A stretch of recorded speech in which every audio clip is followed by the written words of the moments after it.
Rosane, a Solange, a Marla e a Josana.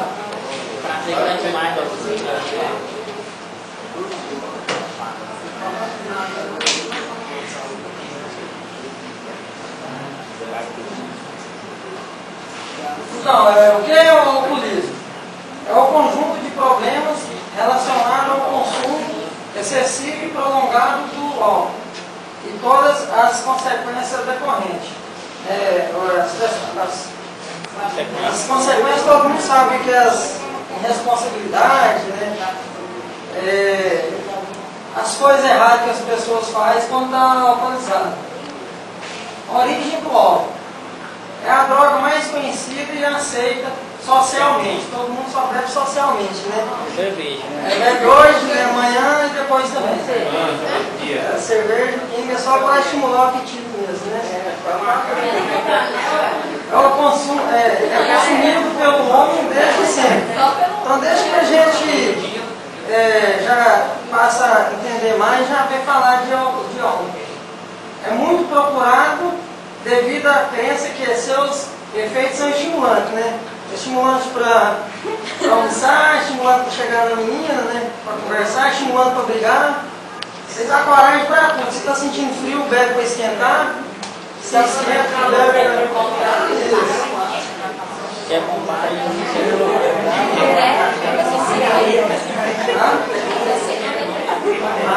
é responsável por um grande custo médico e social. Isso aqui dá um grande custo para a sociedade, né?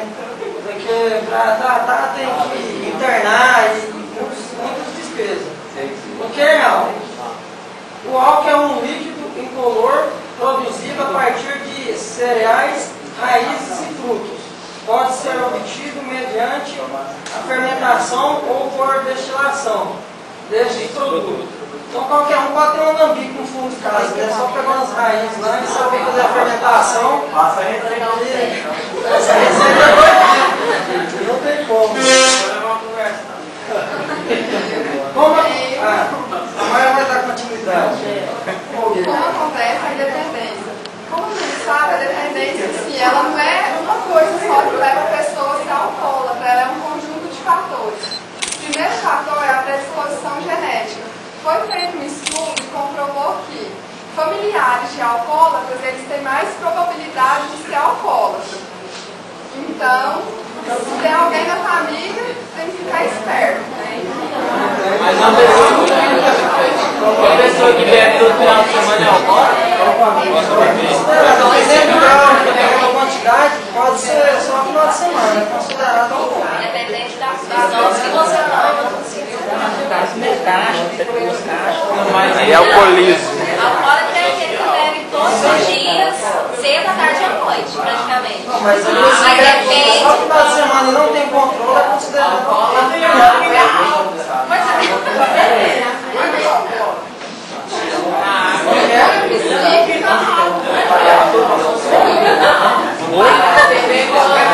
As pessoas que são mais ansiosas, mais deprimidas, elas têm mais chance de ficar alcoólatra, né? Influência familiar, ou seja, se todo mundo na sua casa bebe, você tem 99% de bebedor. Incluindo fatores sociais, como estilo de vida, facilidade e acesso ao álcool. Ou seja, às vezes você se torna um alcoólatra para impressionar uma menina, para entrar naquela turminha. E aí isso acaba virando um estilo de vida. Mas é na minoria dos casos, né? O álcool é absorvido totalmente no estômago e parte do intestino delgado. E o álcool, gente, ele é uma molécula altamente calórica, porque 1 grama de açúcar tem 4,5 de calorias, o álcool tem 7,1. Então por isso que a maioria dos alcoólatras é gordinho. E ele fornece energia, não é uma energia que vai ficar como estoque no seu organismo. O álcool ele vai funcionar como energia apenas quando ele estiver ali circulando a corrente sanguínea. Aí depois ele penetra a circulação sistêmica através do fígado. O álcool, devido às suas características de solubilidade, ele vai ser distribuído pelo fígado, cérebro e músculo. Então, como na maioria das das vezes as mulheres têm mais gordura e menor massa corpórea magra, as mulheres elas são mais vulneráveis ao álcool. E assim, elas são bem mais prejudicadas, os órgãos delas são bem mais prejudicados. Ela tem muito mais chance de apresentar cirrose e outras doenças, né? E ele é metabolizado no fígado e eliminado pelos pulmões e rins. Alcoolismo na juventude.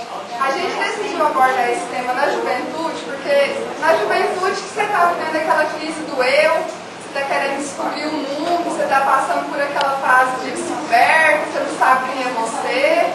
Então é uma verdadeira crise. E na maioria das vezes que o alcoolismo surge. Às vezes você quer impressionar alguém, quer aparecer para alguém. E é aí que o alcoolismo é considerado um problema, na maioria das vezes na juventude, né?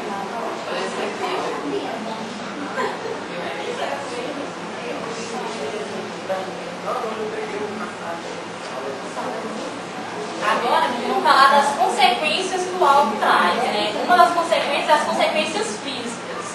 Então, no cérebro, o que o álcool causa no cérebro? Lá no cérebro tem um local que é chamado hipocampo. Lá nesse local é onde armazena as memórias mais recentes, né? Aí, com o álcool, dificulta lá o raciocínio e a concentração, porque vai prejudicar aquele raciocínio que você tem. Não vai prestar atenção direito na aula da professora, ou você não vai ter uma concentração suficiente que necessita do aprendizado. Nos ossos, o que causa nos ossos? Diminui a densidade de ossos, principalmente no sexo masculino. Aqui já prejudica o homem nos ossos. O fígado, né, causa cirrose, né? O fígado que leva o paciente lentamente à morte. Só tem muita gente que não tem pressa de morrer, né? Vai morrendo aos poucos, né? Mas isso é complicado, é perigoso, isso tem que tomar cuidado. Aí podem ocorrer também gastrites, úlceras e pancreatite aguda. A pancreatite é uma patologia que causa no fígado e é muito difícil de ser curada. E no sistema endócrino também, que são os hormônios, abaixa o nível de estrogênio nas meninas e de testosterona nos meninos. Isso. E as meninas também. Faz estímulo. Vai ter sentido. Outros danos cerebrais também que o álcool pode causar. Danos no hipocampo, cujo desenvolvimento mais acentuado ocorre a partir do fim da infância, quando a pessoa vai entrar na adolescência. Por isso que a gente abordou esse tema, porque é complicado o álcool na juventude, porque traz muitos problemas. Adolescentes de 15 a 16 anos que se embebedam pelo menos 100 vezes na sua vida possuem um desempenho pior em testes de memória do que os equivalentes às pessoas sóbrias. O nível de atividade cerebral, né, memória e atenção é menor em adolescentes com história de bebedeiras. Ele não vai ter a mesma desempenho que um adolescente sem bebedeiras tem.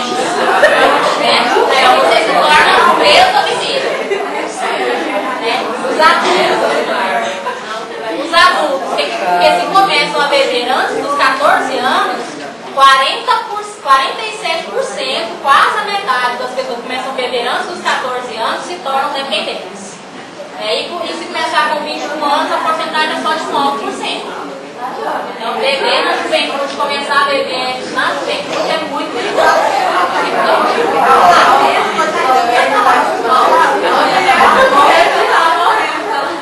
E o risco do álcool traz a outras pessoas. Por exemplo, o que causa o risco a terceiro? No caso, temos aqui a figura do violência sexual. Quando a pessoa está alcoolizada, está em estado de embriaguez, começa a agressão. Tanto agressão verbal, tanto agressão sexual, tanto física e psicológica. Através desse seu estado de alcoolismo no sangue, é o que começa as agressões.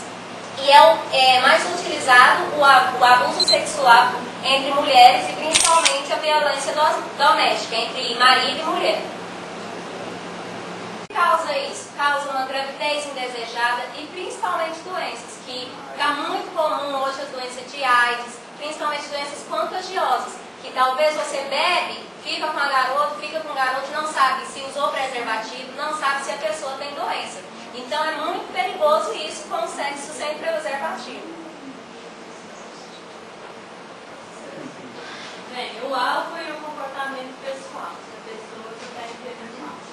Então a gente vai mostrar aqui os efeitos do nível de álcool no sangue. Quais comportamentos que isso afeta a cada porcentagem do álcool. Bem, de 0,04% de álcool no sangue, a pessoa já tem um hábito alcoólico, fica bem calmo e ligeiramente alta. A pessoa já começa a sentir esses sintomas. 0,06% de álcool no sangue, a pessoa já faz julgamento prejudicado, já sente a cabeça leve, o rosto vermelho e legalmente intoxicado. 0,10% a 0,15%, a pessoa já está embriagado, já anda cambaleante, sente-se pesadão. Bem, nesse caso aí, a pessoa já é considerada, né, que já está bem bêbada, né? Se for pegar uma bicicleta, uma moto, ou até mesmo um carro, já está bem perigoso, e a pessoa não consegue nem sequer ficar em pé, né? Nós, né? Nem 0,20% a 0,25% já tem um alto risco de blackout, amnésia e acidente, sente-se péssimo. Aqui então, a pessoa já está impossibilitada de resolver qualquer situação. E mais de 0,35% de álcool no sangue já tem a perda da consciência, a paralisia e o risco de morte. Todas as vezes que a gente passa, né, por uma praça, no fim de semana, né, que a gente vai para o trabalho de manhãzinha e vê alguém lá, né, deitado, caído lá no chão, né, a gente não tristeza. Então, porque a gente está paralisado, não consegue nem hidratar. Bem, 0,2 a 0,3 gramas por litro. O efeito, as funções mentais começam a ficar comprometidas, percepção da distância e velocidade prejudicada. Ou seja, pode nem pensar em pegar um carro, né, faz isso. 0,3 a 0,5, o efeito. O grau de vigilância e o campo visual diminui e o controle cerebral relaxa. Então a pessoa não tem noção de nada que está acontecendo naquele momento. 0,51 a 0,8 já tem um reflexo retardado, dificuldade de adaptação à diferença de luminosidade, superestimação das possibilidades, subestimação dos riscos e tendência à agressividade. Ou seja, o que a colega já acabou de dizer, a pessoa com esse grau de álcool, ela já não se responsabiliza mais por seus atos, então isso cabe a nós, né, a quem está lidando com pessoas desse jeito, já ter o cuidado, né, e muitas das vezes a gente até quer enfrentar, né, quem tem esse caso dentro de casa, quer enfrentar, falar alguma coisa, então é bom que a gente, né, tenta fazer a situação mais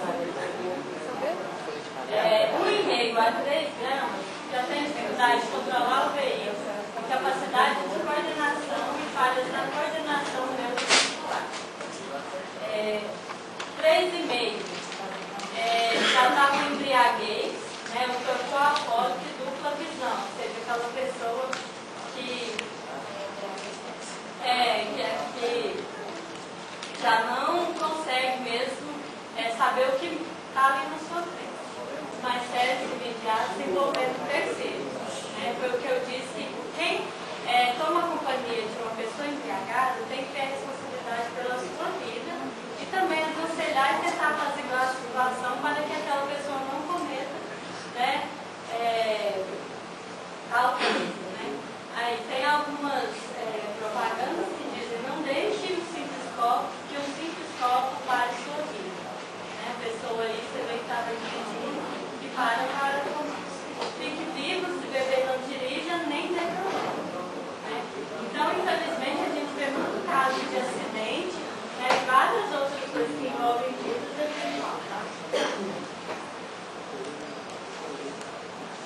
tratamento. O tratamento é fundamentado na aceitação da doença, enfrentamento e prevenção. A recaída. O tratamento é válido, às vezes, para a pessoa que quer tratar, né? Porque nem todos não se acham alcoólicos. Aí não tem nem como de tratar. Se ela não quiser, não tem como ela tratar. Recomenda-se durante o tratamento. Alcoólicos anônimos. Esses alcoólicos anônimos são associações. Tem as terapias que servem como para aceitar o seu eu, é como se fosse o psicológico. As terapias é feito pelo autocontrole que a pessoa tem, pela aprender a lidar com o seu controle do desejo de beber a bebida alcoólica. E tem a outra terapia, que é conjugal familiar. Esse é no ambiente pós-tratamento, com enfoque para o relacionamento do paciente com os familiares. No caso, vamos juntar a familiar, o esposo, a esposa, os filhos, para ajudar essa pessoa que tem um alcoolismo, que quer buscar a cura pelo tratamento, fazer o seu recuperamento. Porque nessa das associações tem que envolver a família também, porque só o doente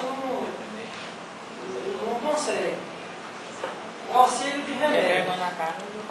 Tem o disulfiram, substância que força o paciente a não beber, sob a pena de intenso mal-estar, que ele, quando toma um medicamento e bebe, ele começa a passar mal, vomita, e acaba internando.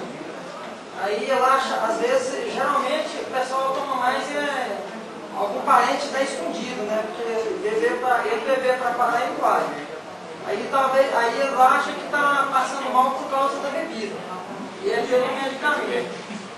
Então, esses medicamentos são, a maioria deles são controlados. Então por isso que é difícil também. Além da pessoa querer parar de beber, é complicado porque tem que ir ao médico, e o médico tem que receitar, não chega na farmácia e compra sem a receita controlada. É uma espécie de antídoto para a intoxicação de heroína, morfina e similares. Possui um efeito bloqueador do prazer proporcionado pelo homem. A compostar. Inibir os efeitos agudos da abstinência e inibe o desejo pelo álcool, nessa fase.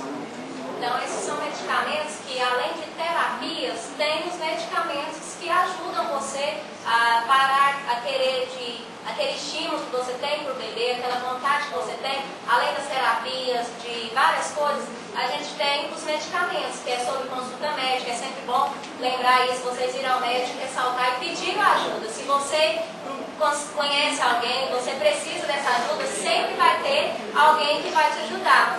E aí a gente deixa uma mensagem para vocês. Quanto tempo você sobreviveria aí dentro? Não entre nessa. Todo mundo já viu falar, a gente presencia isso todos os dias, né? O tabagismo é o ato de se consumir cigarros ou outros produtos que contenham tabaco, cuja droga ou princípio ativo é a nicotina.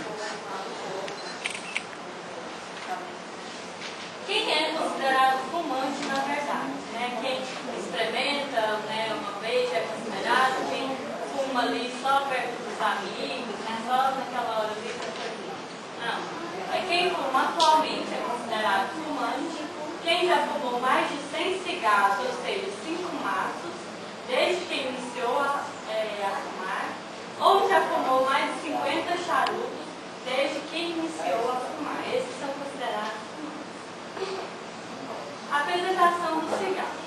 O cigarro possui substâncias tóxicas que atuam sobre os mais diversos sistemas e órgãos.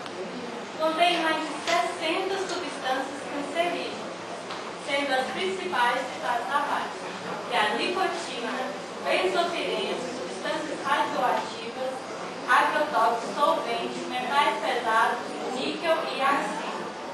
Quem vê aquele cigarro ali tão pequeno, tão simples, não imagina que tem tanto dia.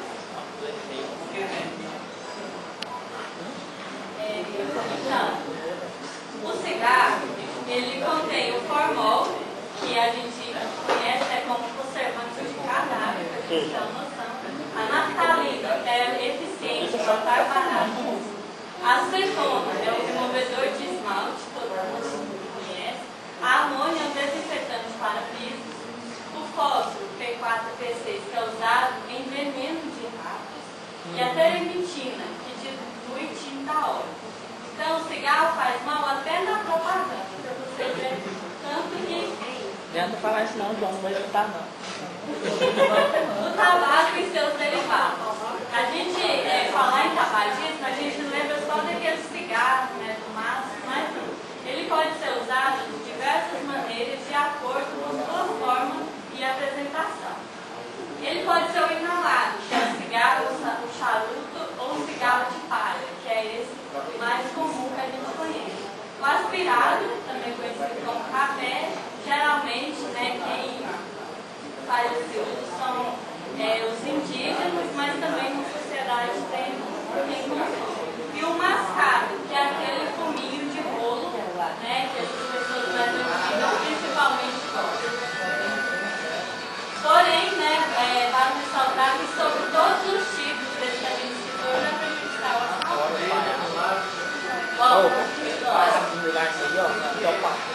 As doenças associadas ao uso do cigarro. Como a gente viu, o cigarro tem várias substâncias que são usadas em diversos tipos de riscos. Por exemplo, o maior tipo de doenças são as doenças do tipo DPOC. O que são essas doenças? São doenças causadas por doenças pulmonares, ou seja, bronquite, efizema. Como o cigarro tem substâncias fortes, e essas substâncias fazem com que o nosso organismo fique frágil, elimina aquelas substâncias que fortificam as células que fortificam o nosso organismo. Então, quando a pessoa fuma, é bem provável que ela pegue uma gripe com mais facilidade, pegue uma tuberculose com mais facilidade, porque as células do nosso organismo que fazem a proteção estão fragilizadas pelas substâncias do tabaco. Também tem doenças que causam câncer, que são câncer de pulmão, boca, laringe, faringe, pâncreas, rim, bexiga, estômago, fígado. Doenças coronárias, que são doenças no coração, e cerebrais, cerebrovasculares, que são as doenças cerebrais. E também tem outras doenças, como a hipertensão arterial, infecções respiratórias, náuseas, principalmente para os homens, que é a disfunção erétil e o úlcera peripética.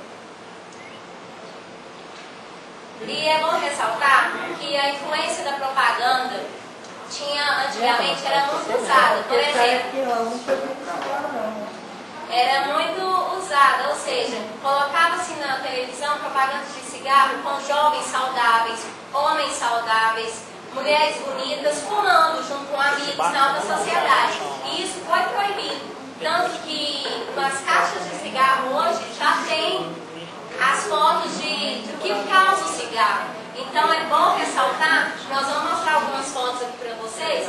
Não é para falar assim, nossa, o que é isso? Mas acontece só com meu amigo. É para mostrar para vocês que isso pode acontecer também com você. Nós vamos mostrar alguns tipos. Essas aqui é as que vêm nas coisas de cigarro, que as crianças que sentem que é pela inalação do cigarro quando o outro fuma. Esse aqui é o câncer de laringe. Esses são os dentes. Esse, quando a mãe está grávida e fuma, causa o aborto espontâneo. No homem, causa impotência sexual. Aqui o pulmão, quando a pessoa causa câncer de pulmão. Aqui tem um homem que ele teve que amputar a perna. Está vendo, o neném nasceu, e também está mostrando que a substância do tabaco contém a mesma coisa que mata ratos e baratas. Então tá quatro matam.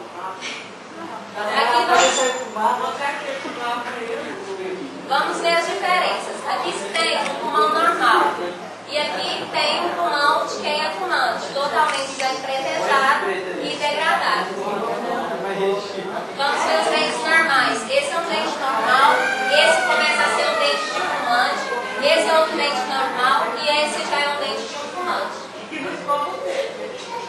Doença, outro câncer de língua, tá vendo que a língua dele está toda maltratada.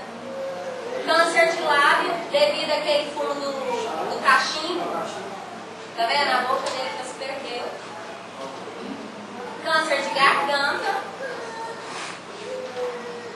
E o do nariz. Esse do nariz é porque ele tinha um câncer do pulmão, atacou o nariz. Então é bom a gente ressaltar, gente, que vocês pensam que às vezes assim, só vai acontecer com o meu vizinho. Cuidado que um dia o vizinho pode ser você. Então isso é bom ressaltar que sempre é perigoso para você que fuma. Tem umas que não fumam, estão morrendo de câncer. Agora a gente vai falar sobre o tabagismo passivo. O que é isso? Né? O senhor está lá fumando lá e a pessoa está lá sentadinha no canto dela lá e inala a fumaça do cigarrinho de manhã. Então o tabagismo passivo define-se como a inalação da fumaça de derivados do tabaco, produtores de fumaça por indivíduos não fumantes. Né? O camarada está fumando, o outro está lá que não tem nada a ver com a história, está inalando fumacinha e isso é muito prejudicial também. Dá para ser prejudicial para ele que está fumando e para o colega que está inalando a fumaça. Aí os efeitos dessa respiração, dessa inalação dessa fumaça a curto prazo. Né? No começo começa só com a irritação dos olhos, né? Manifestações nasais, o nariz começa a escorrer, você começa a espirrar, uma tossezinha, vem a dor de cabeça, aí dá outra alergia. Aí isso é no começo. Aí a pessoa fica muito tempo exposta a essa fumaça. Igual você tem uma pessoa que fuma em casa, né? Aí você fica inalando aquela fumaça todo dia. Aí, então isso a médio e a longo prazo, né, reduz a capacidade respiratória, né? Tem mais dificuldade de respirar, aumenta o risco de 50% de infecções respiratórias, aumenta o risco de aterosclerose, que é o entupimento das veias, aumenta câncer, 30% para o câncer de pulmão, para os não fumantes, que só a exposição da fumaça. Aqui são algumas estimativas, porque como a gente viu anteriormente, a pessoa que está fumando ela não tem consciência do que o cigarro pode fazer na sua vida. Então, muitas vezes eles não acreditam que são 9 mortes por hora, 80 mil por ano, e a maioria dos casos é câncer de pulmão, efisema pulmonar, infarto de miocárdio, derrame, e 10 milhões de pessoas que irão morrer nos próximos 30 anos. Amém. Então a gente vê que o tabagismo não é uma doença que afeta só atualmente, então vai permanecer por muitos anos, né? Fumar durante a gravidez também é arriscado, é muito arriscado, tanto para a mãe quanto para a criança. Tá vendo? A mãe fuma, aí a criancinha está toda lá inalando essa fumaça também. Porque essa fumaça entra pelos pulmões, vai para a corrente sanguínea da mãe, aí a nicotina também na corrente sanguínea vai para a criança. E isso aumenta os batimentos cardíacos dessa criança, do feto. E aí isso é muito prejudicial.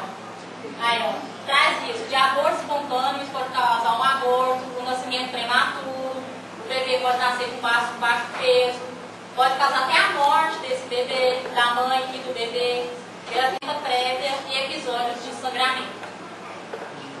Esses são os tratamentos para o tabagismo. Primeira coisa, igual já foi comentado anteriormente, é a pessoa aceitar que ele é viciado em cigarro e procurar se tratar. Então, a primeira coisa é a terapia, que a gente colocou aqui. Terapia que vai fazer o quê? Vai conscientizar a pessoa que ela é viciada e tentar se tratar, né?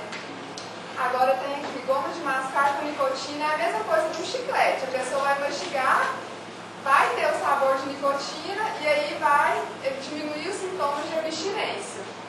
Tem esse skin pads, que são pequenos adesivos. Esses adesivos eles são trocados a cada 24 horas, só que eles provocam irritações na pele. E eles não são comercializados no Brasil. Tem uns sprays também que tem o mesmo efeito da nicotina, inalante e esses IBAN. Você controlando, né? Medicamento controlado. Medicamento controlado contra a ansiedade, né?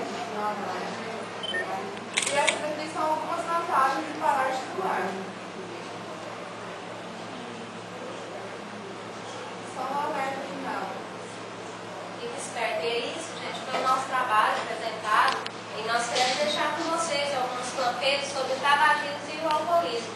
que, embora a gente brincou muito, às vezes teve a nossa parte de brincadeira, mas a gente queria que vocês realmente vissem se alguém tem um alcoolismo, se alguém tem um tabagismo, procure um tratamento, porque realmente existe um tratamento.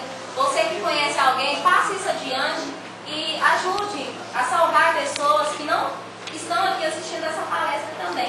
E aqui tem no folheto que a gente está entregando, tem sobre o tabagismo e o alcoolismo que causa. Então a gente acredita que você pode mover outras pessoas também a parar com os vícios. E a gente agradece desde já a atenção de todos. Obrigado e tchau.